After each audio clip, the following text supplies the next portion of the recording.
Basically, I'm standing in front of a old jukebox. That's right, guys. Y'all heard it right. An old jukebox.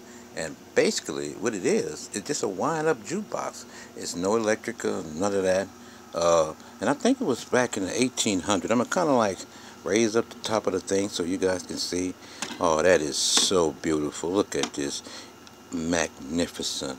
An old Knox Symphonic. And then you have the crankshaft right here on the side that you can see I'm about to grab the crankshaft to wind it up, and you just kind of wind it up a little bit, and you just keep winding it till the thing to begin to spin. Now again, I don't know how, there we go, look at that, look at that, it is still working.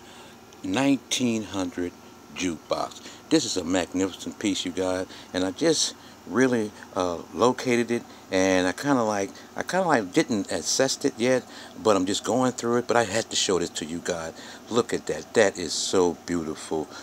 No electric or anything with this thing.